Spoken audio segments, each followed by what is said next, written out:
Me llamo Daniel Romero. Tengo 30 años y soy gerente de proyectos en una empresa tecnológica de Madrid. A los ojos de los demás, era el típico hombre exitoso. Buen sueldo, casa, coche, casado con una esposa dulce que antes trabajaba como diseñadora. Y a mis propios ojos en aquel momento, yo era el único pilar de esta familia. Siempre pensé así, hasta aquella noche, cuando volví a casa después de trabajar horas extra a las 9:30, y abrí la puerta del piso de Daniel y Elena en Madrid. Y vi el salón del piso frío y silencioso, sin el menor olor a comida. La luz automática de la entrada se encendió y proyectó un blanco helado sobre el suelo. Me quedé allí, tan cansado que sentía los hombros como aplastados por piedras, con la cabeza todavía llena de números, plazos y la presión de mis superiores. Solo quería una comida caliente, nada más. Pero sobre la mesa del comedor no había ni siquiera un plato. Elena Vargas estaba sentada en el sofá con auriculares frente al portátil. Sus dedos se deslizaban rápido sobre el touchpad y la luz de la pantalla iluminaba su rostro tan tranquilo que me resultaba extraño. Al oír que yo había vuelto, ni siquiera giró la cabeza. La ira que había estado conteniendo desde la empresa hasta ese momento, finalmente estalló. Me cambié los zapatos con fuerza, haciendo ruido a propósito. Ella siguió sin reaccionar. Fui directo hasta colocarme delante de ella, bloqueando la pantalla. Solo entonces Elena se quitó un auricular y levantó la vista hacia mí. ¿Ya llegaste? Su voz era tan tranquila como si estuviera preguntando a un vecino que acababa de pasar. Precisamente, esa calma me enfureció aún más. Señalé la mesa vacía. Elena, ¿dónde está la comida? Ella me miró, luego miró el portátil, como si mi pregunta no mereciera una respuesta inmediata. En ese instante, perdí por completo el control. Te estoy preguntando dónde está la comida, grité, levantando la mano y volcando la mesa del comedor contra el suelo. El estruendo resonó violentamente en el salón vacío. Las patas de la mesa rasparon las baldosas. Una esquina se rompió y varios objetos pequeños salieron disparados por todas partes. Elena por fin se quitó completamente los auriculares, pero no lloró, no gritó, no se asustó, solo miró el desastre en el suelo. Luego, miró mi rostro, deformado por la rabia. Sus ojos estaban tan fríos que me hicieron sentir incómodo. Daniel, ¿qué locura te ha dado? ¿Qué locura me ha dado? Me señalé a mí mismo y luego a ella. Me mato trabajando fuera todo el día como un perro, y al volver a casa no hay ni un bocado caliente. Gano dinero para que tú lo gastes, para que te quedes en casa como ama de casa, y así me lo pagas. Cuanto más hablaba, más convencido me sentía de tener razón. En 3 años de matrimonio, mi sueldo pasó de 30.000 euros al año a más de 50.000. No me quedaba mucho para mí. La tarjeta de mi salario, las bonificaciones, casi todo se lo entregaba a mi madre, Carmen Romero, para que lo guardara. Siempre creí que mi madre administraría bien el dinero de toda la familia. También siempre creí que Elena, quedándose en casa, no tenía que preocuparse por nada, solo cuidar de la familia, y aún así, ni siquiera cocinaba una comida. Apreté los dientes y dije la frase que hizo que todo ya no pudiera volver atrás. ¿Para qué te mantengo? Elena me miró durante mucho tiempo. La comisura de sus labios se curvó lentamente, no como una sonrisa, sino como una grieta helada. ¿Me mantienes? Repitió esas dos palabras, tan suavemente que casi parecía hablar consigo misma. Justo en ese momento, la puerta del dormitorio principal se abrió de golpe. Mi madre, Carmen Romero, con un pijama de flores, salió corriendo con una expresión de preocupación y rabia. Miró la mesa volcada, me miró a mí, con la cara roja de ira, y enseguida me abrazó el brazo. «Ay, hijo mío, ¿qué está pasando?» Esta mujer volvió a provocarte, ¿verdad? Se volvió hacia Elena con una voz afilada. Nuestra familia Romero sí que tuvo mala suerte al casarse contigo. Daniel trabaja tan duro, y tú estás todo el día en casa y ni siquiera puedes preparar una comida. No detuve a mi madre. Incluso en ese momento, sentí que tenía razón. Carmen se alteraba cada vez más mientras hablaba. Sí, has vencido. Hijo, tú no lo sabes. Y cada mes le doy hasta 8.000 euros para gastos de la casa. 8.000. Y aún así, la casa sigue fría y vacía. ¿Quién sabe a dónde lleva el dinero? 8.000 euros.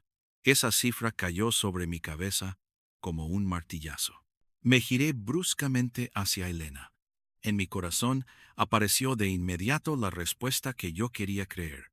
Resultaba que no era que no tuviera dinero para comprar comida.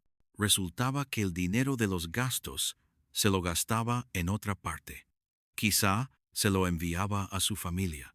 Quizá lo escondía como dinero privado. Quizá, de principio a fin, nunca había sido sincera con esta familia. Miré a Elena con ojos acusadores. Nacélena, ¿es verdad lo que dice mi madre? 8.000 euros al mes. ¿Cómo los gastas para que ni siquiera haya comida? Carmen estaba junto a mí, llorando y quejándose. Yo me he llenado de canas por esta casa. Tú ganas dinero con tanto esfuerzo y yo solo temía que ella lo gastara sin control. ¿Quién iba a imaginar que aún así no sabría conformarse? Elena escuchó en silencio a mi madre y a mí. No refutó enseguida. Tampoco explicó nada. Solo nos miró con unos ojos cada vez más distantes. Entonces, de repente, sonrió. La risa fue muy leve, pero en aquel salón caótico sonó tan clara que daba escalofríos. Se levantó, sin decir una palabra, y fue directamente al estudio de Elena. Pensé que otra vez intentaba escapar como siempre. Carmen soltó de inmediato un resoplido frío. ¿Ves? La han pillado, y por eso huye. A este tipo de mujer hay que darle una lección. Pero menos de un minuto después, Elena volvió. En sus manos llevaba 3 cuadernos gruesos, uno azul, uno marrón y uno negro. Oh, yo nunca había visto esos 3 cuadernos. O quizá los había visto, pero nunca les había prestado atención. Elena caminó hasta ponerse delante de mí. En sus ojos ya no quedaba ni rastro de calidez. ¿No querías saber a dónde fue el dinero? Levantó la mano. Los 3 cuadernos fueron arrojados uno tras otro contra mi pecho y luego cayeron al suelo. El sonido pesado del papel golpeando el suelo fue como 3 bofetadas en mi cara. Daniel Romero, dijo Elena, palabra por palabra, con frialdad. ¿Por qué finges ser inocente? Bajé la mirada hacia los 3 cuadernos a mis pies. La ira me impulsó a querer recogerlos y romperlos de inmediato. Pero Elena pareció haber visto a través de mi intención. Si te atreves a romperlos, enviaré ahora mismo todos los escaneos a mi abogado. Su voz no era alta, pero por primera vez en 3 años de matrimonio, sentí que su presencia me obligaba a retroceder. Al ver eso, Carmen se lanzó hacia adelante para arrebatar los cuadernos. Hiciste estas falsificaciones para difamarme, ¿verdad? Elena se inclinó para esquivarla y apartó su mano con frialdad. Carmen Romero, atrévase a tocarlos una vez más. Mi madre retrocedió tambaleándose, con el rostro pálido de rabia. Por instinto la sostuve. Elena, te estás pasando. Elena miró cómo yo protegía a Carmen, y sus ojos se enfriaron por completo. Señaló el cuaderno de tapa azul. Ábrelo y mira. Me quedé inmóvil. Carmen gritó enseguida detrás de mí. No lo mires. Todo es falso. Hijo, no le creas. Pero no sé por qué. Mi mano temblorosa recogió igualmente el cuaderno azul. Abrí la primera página. La letra de Elena era muy ordenada. La primera línea decía claramente: Primer mes después de casarnos. Concepto: dinero para gastos de Carmen Romero. Debajo había pegada una captura de una transferencia bancaria. Remitente: Carmen Romero. Destinataria: Elena Vargas. Cantidad: 500 euros. Miré fijamente aquella cifra. 500. No 8,000. No 5,000. Sino 500 euros. Debajo había una lista densa de gastos: gas, cuota de comunidad, luz y agua, arroz, aceite, huevos, verduras, carne. Cada gasto estaba registrado hasta el último céntimo. Antes de terminar la primera semana, los 500 euros ya se habían gastado. Al final de la página, Elena había escrito con bolígrafo rojo una gran cantidad en negativo. No lo creí. Pasé a la página siguiente. Seguían siendo 500 euros. Luego, la tercera página. Seguían siendo 500 euros. Cada mes era igual. 3 años, 36 meses. De principio a fin, mi madre solo le había dado a Elena 500 euros al mes. Y yo, el que siempre decía que la mantenía, nunca le había preguntado cómo vivía. Sentí la garganta seca. Levanté la cabeza y miré a Elena. Este déficit, ¿de dónde salió el dinero? Apenas hice la pregunta, me di cuenta de que mi voz ya no tenía la fuerza de antes. Elena me miró con ojos helados. ¿Quieres saberlo? Se agachó y recogió el cuaderno de tapa marrón. Entonces abre el segundo. Fragmento 2. Miré el cuaderno marrón en la mano de Elena, y de pronto sentí que lo que me entregaba no era un cuaderno, sino una sentencia. Carmen estaba detrás de mí, con la voz ya temblorosa. Daniel, no sigas mirando. Ella sabe falsificar muy bien. Es diseñadora. Esas capturas de transferencias puede fabricar todas las que quiera. Si hubiera sido 10 minutos antes, quizá habría creído a mi madre. Pero la cifra de 500 euros, repetida una y otra vez en el cuaderno azul, ya se había clavado en mis ojos como una espina. Tomé el cuaderno marrón. De cueros era muy gruesa. Los bordes de las hojas estaban algo curvados. Claramente se había abierto muchas veces. La primera página era un extracto bancario. La cuenta estaba a nombre de Elena Vargas.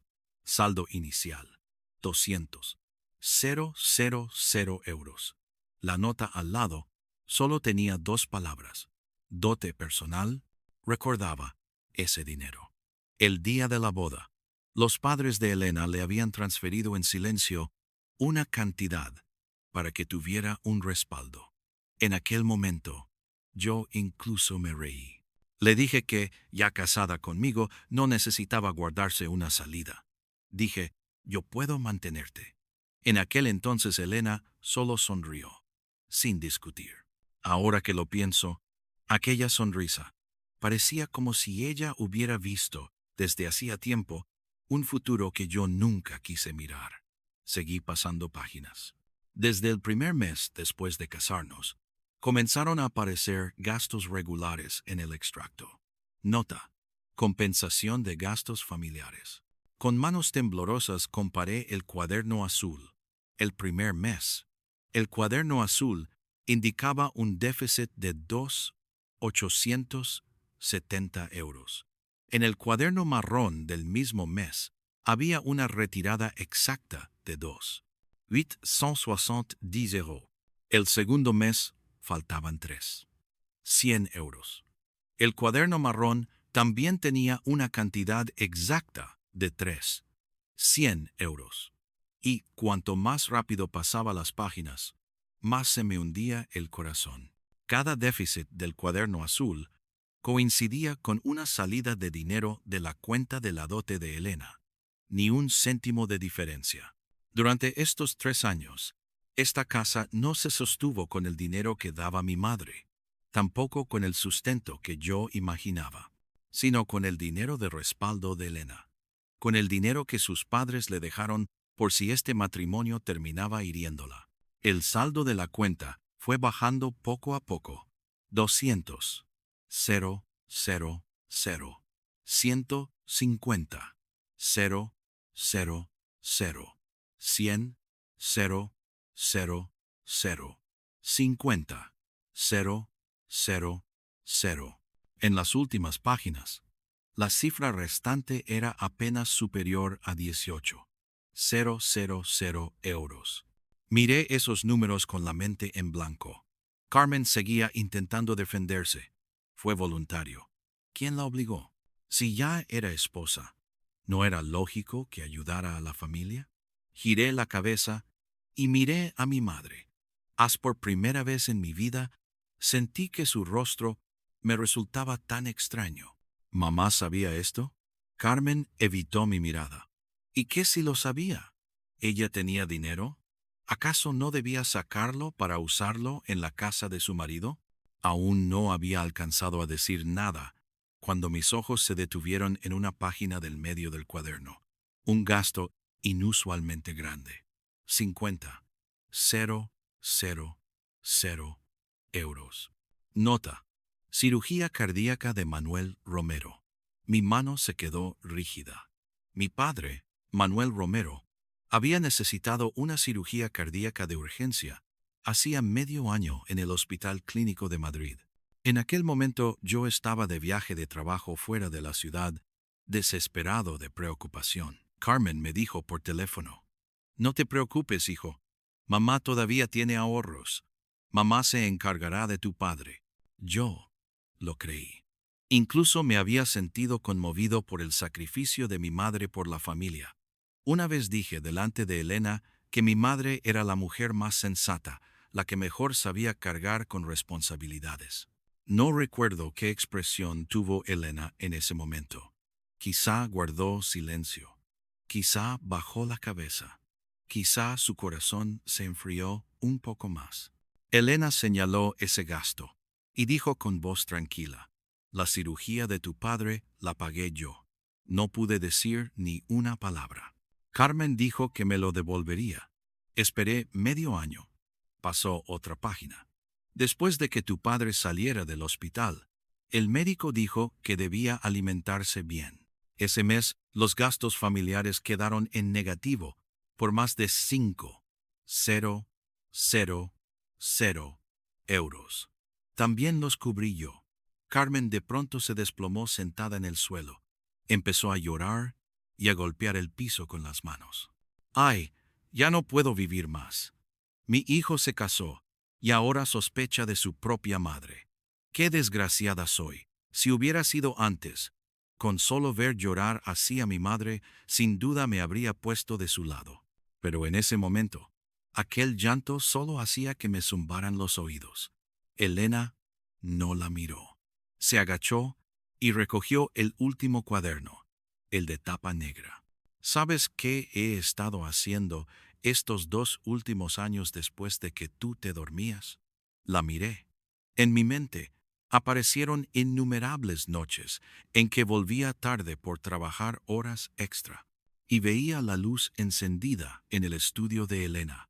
En The Present, una vez le dije: «Ser ama de casa a tiempo completo sí que es fácil.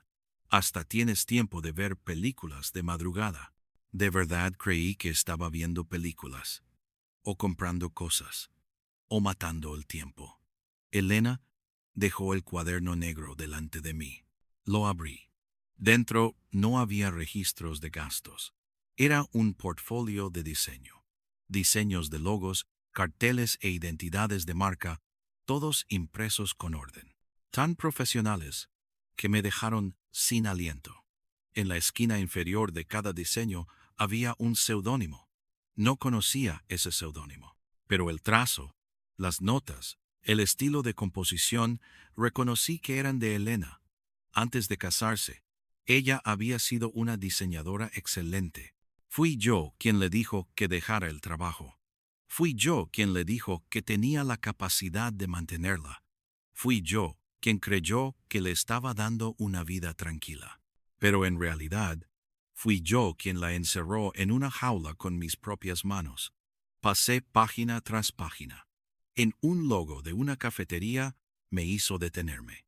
La cafetería de la planta baja del edificio de mi empresa. A cada mañana pasaba por allí y veía ese logo. A cafetería incluso una vez. Le dije a un compañero que el diseño tenía mucho gusto. Nunca supe que quien lo diseñó era mi esposa. La persona a la que llamé inútil. La persona a la que dije que yo mantenía. La parte final del cuaderno negro eran registros de ingresos. Diseño de logo. 8,000 euros. Cartel de marca cosmética. 5,000 euros. Identidad de conferencia tecnológica. 12,000 euros.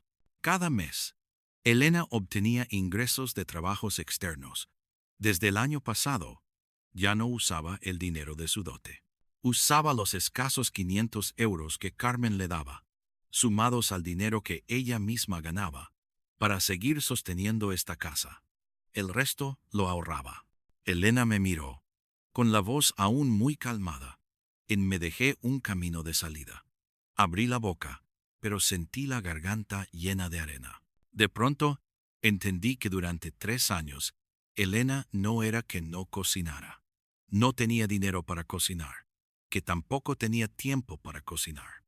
De día, tenía que ajustar cada gasto de la casa. De noche, tenía que hacer diseños para cubrir el déficit que mi madre provocaba.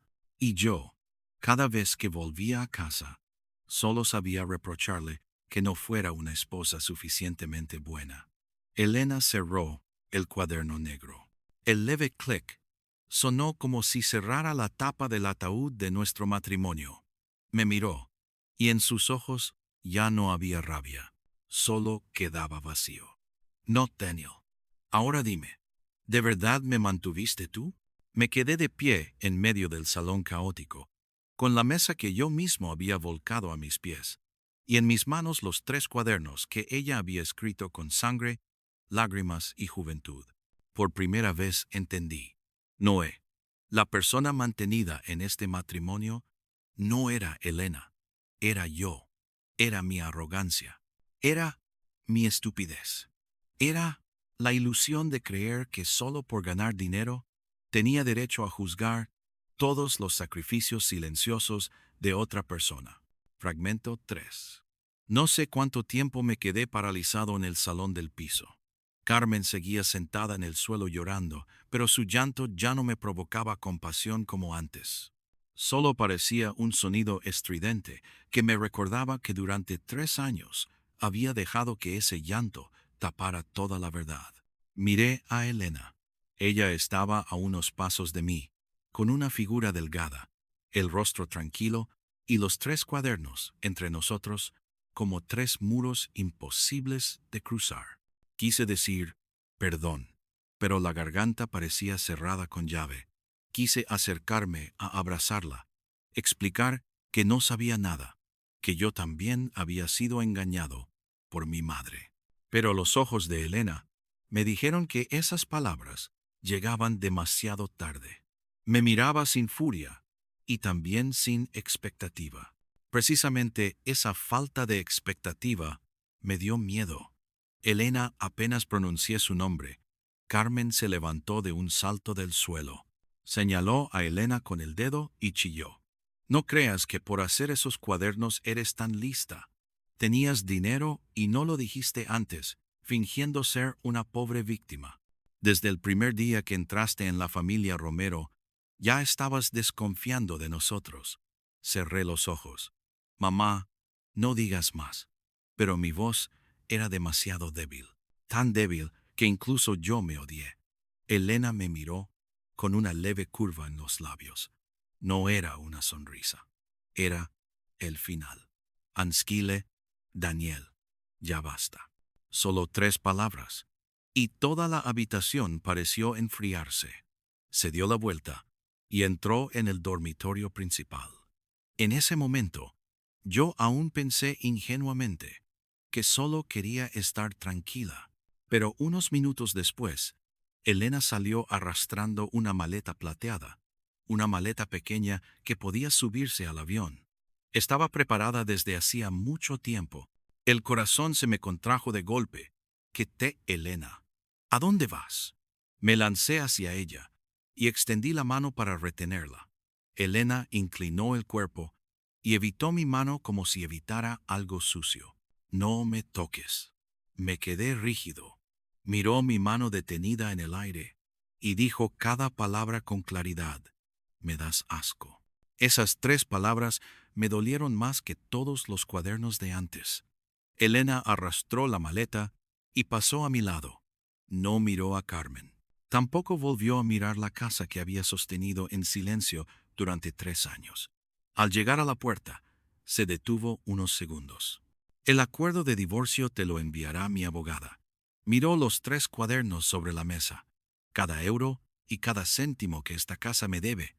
Lo recuperaré todo. La puerta se cerró de golpe. Me quedé de pie en medio de la casa vacía, entendiendo por primera vez lo que significaba perder a alguien justo delante de tus ojos sin tener ya derecho a retenerla. Después de que Elena se marchara, me giré hacia Carmen.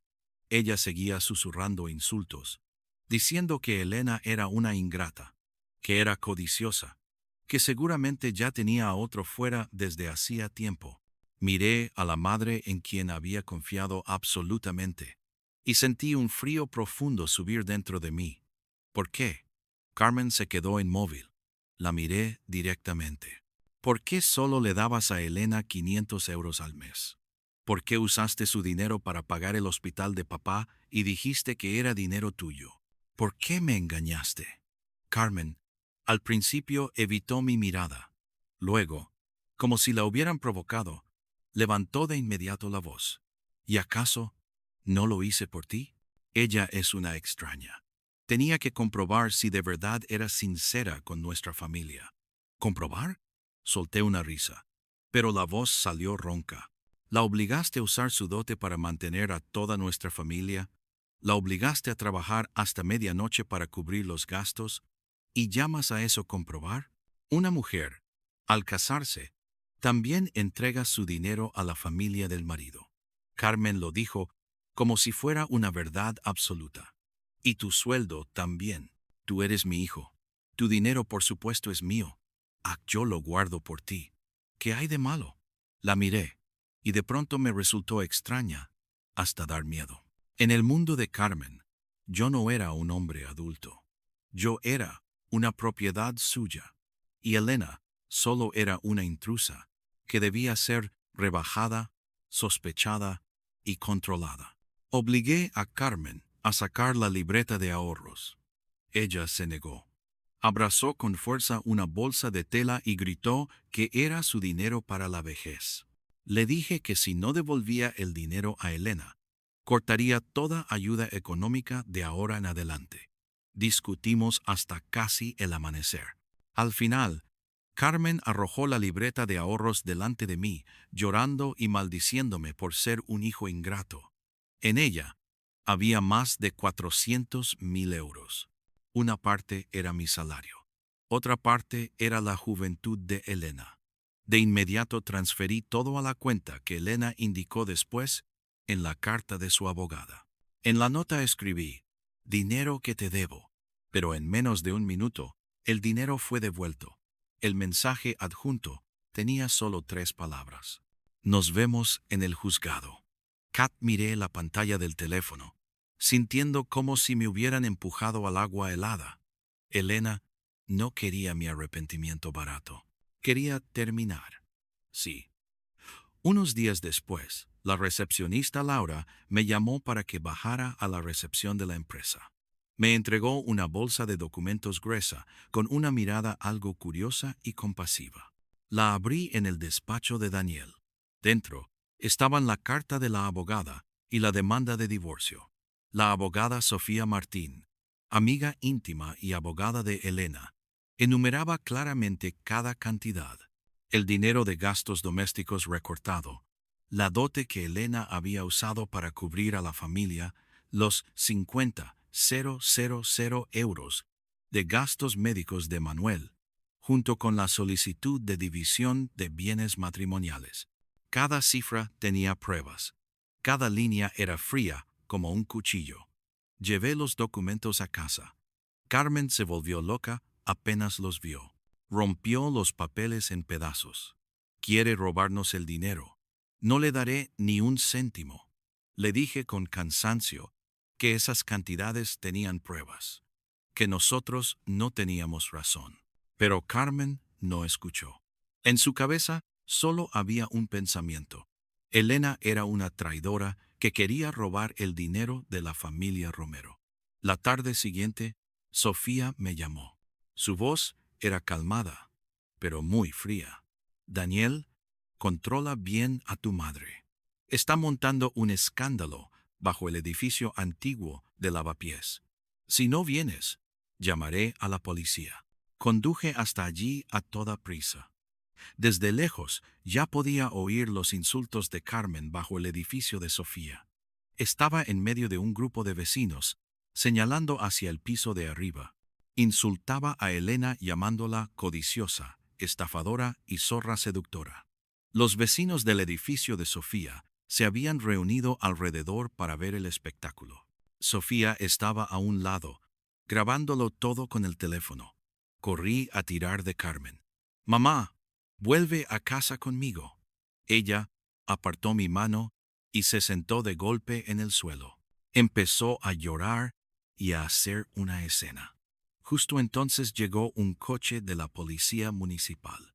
Me quedé entre los policías, los vecinos y mi madre gritando. Sentí que el último resto de dignidad era hecho pedazos bajo mis pies. Elena no apareció de principio a fin, pero yo sabía que ya no necesitaba aparecer.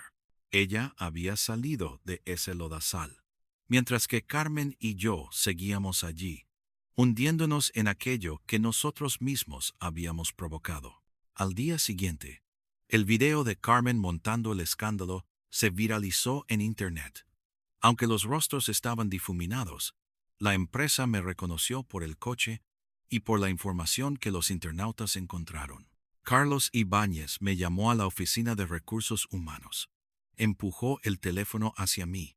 En la pantalla había un titular cruel sobre una suegra terrible y un hombre de alto sueldo que aún no había dejado de ser un niño de mamá. Leí algunos comentarios y se me helaron las manos. Carlos dijo que la empresa estaba en una etapa importante y que la imagen de los empleados era muy delicada. Por eso, yo debía tomarme unas vacaciones durante un tiempo. Entendí. Era una suspensión encubierta. El proyecto que había seguido durante medio año fue entregado a otra persona. La oportunidad de ascenso desapareció. Cuando recogí mis cosas y salí de la empresa tecnológica de Daniel, las miradas de mis compañeros ya no tenían respeto como antes. Solo quedaban curiosidad, desprecio y lástima. No volví a casa. Conduje hasta la ribera del Manzanares y me quedé sentado en el coche toda la tarde. No encendí música. No encendí las luces. Recordé aquellas noches de antes, cuando cada vez que un proyecto salía bien, Elena preparaba la cena de madrugada que a mí me gustaba. Ella me abrazaba, sonreía con mucha luz y decía, «Mi Daniel es increíble». Yo había tomado ese calor como algo natural. Había pensado que era algo que merecía solo porque ganaba dinero.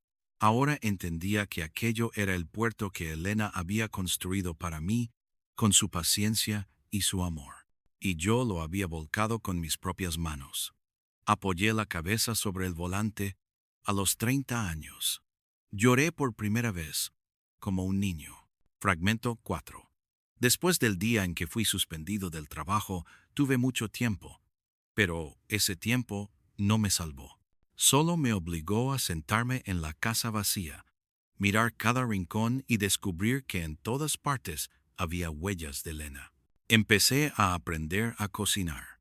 La primera vez pasé más de 3 horas en la cocina solo para preparar un estofado de ternera con tomate. Antes siempre pensé que cocinar era algo sencillo.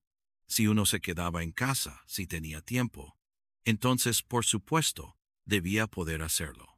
Pero cuando lavé verduras con mis propias manos, corté carne, controlé el fuego, añadí sal y limpié el aceite que salpicaba la cocina, entendí que cada comida caliente no aparecía por arte de magia. Lo arruiné 3 veces. Acto. Una vez se quemó el fondo de la olla. Otra quedó tan salado que no se podía tragar. Otra, la carne estaba dura como goma. Por la noche, finalmente preparé una comida que podía considerarse comestible. Le saqué una foto y se la envié a Elena desde otro número de teléfono. Elena, aprendí a cocinar. Preparé el plato que antes te gustaba. ¿Puedes volver a casa? El mensaje no recibió respuesta. Un rato después, descubrí que ese número también había sido bloqueado. Me quedé sentado ante la mesa, mirando cómo la comida se enfriaba, y al final me reí de mí mismo. Ella había necesitado una comida caliente durante 3 años. Yo solo hasta ahora aprendía a cocinar, a tan tarde que resultaba ridículo. No podía resignarme. Fui al estudio de diseño de Elena, donde ella acababa de volver a trabajar. No me atreví a subir. Solo me senté en la cafetería de la planta baja frente a la entrada principal. Precisamente, esa cafetería usaba el logo diseñado por Elena. Antes pasaba por allí todos los días sin saberlo. Ahora, al mirar el símbolo del grano de café y la silueta del gato en el letrero, solo sentía un nudo en la garganta. A las 6 de la tarde, la gente del edificio empezó a salir del trabajo. Vi a Elena. Llevaba un traje falda color blanco marfil, el cabello recogido con elegancia, maquillaje ligero, caminaba tranquila y segura. Ya no era aquella mujer con ropa de casa, sentada frente al portátil bajo una luz fría, a quien yo había menospreciado. Parecía haber regresado al mundo que realmente le pertenecía. Brillante, libre, sin tener que inclinar la cabeza ante nadie. A su lado estaba Adrián Castillo, Condea. Él llevaba un traje azul marino elegante. Era alto y tenía una actitud cortés. Inclinó la cabeza y le dijo algo. Elena sonrió. Esa sonrisa era muy leve, pero nacía desde el fondo del corazón. Hacía mucho tiempo que no la veía sonreír así. Adrián abrió la puerta del coche negro para ella. Incluso puso la mano sobre el techo para evitar que se golpeara la cabeza. Me levanté de golpe. Pero Elena de pronto miró hacia mí. Nuestras miradas se cruzaron, solo por un instante. Luego apartó la vista. No hubo sorpresa, no hubo rabia, no hubo dolor. Me miró como se mira a un desconocido parado al borde de la calle. Después se inclinó y entró en el coche. El coche se marchó, dejándome de pie entre la gente que salía del trabajo. Como alguien que había sido abandonado. Después de todo, el día de la audiencia en el juzgado de familia de Madrid, el cielo estaba gris. Carmen seguía empeñada en acompañarme. Dijo que desenmascararía a Elena delante del juez Alonso. Yo ya no tenía fuerzas para discutir. En la sala del tribunal, vi a Elena sentada del lado de la demandante. Llevaba ropa de oficina negra, el cabello recogido, el rostro sin expresión. Desde que entró, no me miró ni una sola vez. A su lado estaba Sofía Martín. Sofía colocó expediente tras expediente sobre la mesa, tranquila como si se hubiera preparado para esta batalla desde hacía mucho. Mi abogado, Luis Ortega, había intentado proponer una conciliación, pero Sofía solo respondió una frase. Mi clienta ya no quiere tratar nada en privado. Todo quedará en manos de la ley. La audiencia comenzó. Carmen, apenas fue interrogada, empezó a llorar. Dijo que los 3 cuadernos eran falsos. Dijo que cada mes le daba a Elena al menos 8,000 euros. Dijo que Elena se había aliado con su abogada para estafar a la familia Romero. Actuaba de una manera muy convincente. Tan convincente que si hubiera sido el yo de antes, sin duda le habría creído. Pero Sofía no discutió con ella. Solo presentó pruebas. Primero, todas las facturas de gastos familiares de 3 años. Luz, agua, gas, comunidad, supermercado, mercado, hospital. Cada factura correspondía con los registros del cuaderno azul. Luego, los extractos bancarios. Cada mes, Carmen transfería a Elena exactamente 500 euros. Ni más, ni menos. Después, los extractos de la cuenta de la dote de Elena. Cada cantidad, usada para compensar gastos familiares, coincidía exactamente con los números negativos del cuaderno azul. Los 50, 0, 0, 0 euros pagados por la cirugía cardíaca de Manuel Romero también aparecían claramente en el papel. Carmen, sentada a mi lado, tenía el rostro blanco como el papel. Aún así, intentó decir que Elena lo había hecho voluntariamente. Sofía reprodujo la grabación del señor Molina. En la grabación, el dueño del supermercado Molina decía que Elena había tenido que comprar arroz y harina a crédito, porque el dinero para gastos no alcanzaba. Después vinieron los historiales de conversación con los vendedores del mercado, cada pequeño recordatorio de deuda, y cada frase de Elena pidiendo unos días más. Lo escuché sin atreverme a levantar la cabeza. Finalmente, Sofía abrió el cuaderno negro, el portfolio de diseño de Elena, contratos de trabajo, transferencias de pago, historial de conversaciones con clientes. Cada prueba demostraba que ella no era inútil.